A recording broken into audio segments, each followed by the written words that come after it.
और election case के फैसले के हवाले से हुकूमत की पेशबंदी। वजीर आजम की ज़ेर सदारत वफाकी काबीना का हंगामी इजलास खत्म हो गया है। सुप्रीम कोर्ट फैसले की रोशनी में हिकमत अमली बना ली गई है। वफाकी हुकूमत का registrar supreme court Ishrat Ali की खिदमात वापस लेने का फैसला। रजिस्ट्रार सुप्रीम कोर्ट के सर्कुलर पर जस्टिस काजी फायज ईसा के खत के मामले पर गौर किया जा रहा है। तो ये हंगामी इजलास जो कि सूरत हाल के पेश नजर बुलाया गया था वजीर आजम की सदारत में, वो अब खत्म हो चुका है। पेशबंदी की जा रही है हुकूमत की जानिब से।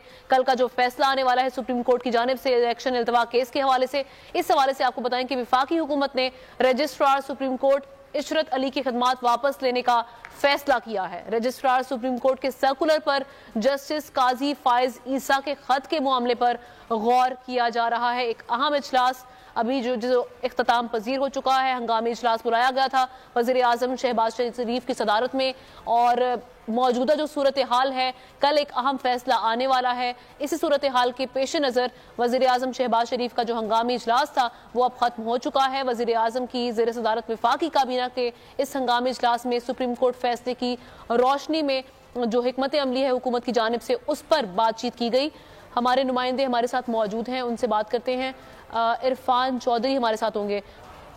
फहद चौधरी, फहद ये कहिएगा इस इजलास में क्या फैसले किए गए, किन उमूर पर मुशावरत हुई और क्या कहा जा रहा है कल के लिए, क्या हिकमत अमली, क्या प्लान है इनके?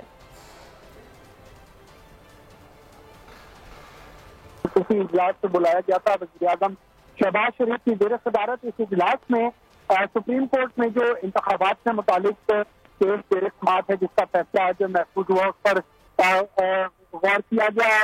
और जस्टिस काजी फायज ईसा ने जो खत लिखा था रजिस्ट्रार सुप्रीम कोर्ट के सर्कुलर से मुतालिक, उसका तफसीली जायजा लिया गया। और जराये के मुताबिक वफाकी काबीना ने ये फैसला किया है कि registrar supreme court Ishrat Ali जो है उनकी खिदमात वापस ले ली जाए। काबीना डिवीजन जो है आज से कुछ देर बाद इस हवाले से नोटिफिकेशन बाकायदा तौर पर जारी करेगी। ठीक है, शुक्रिया आपका।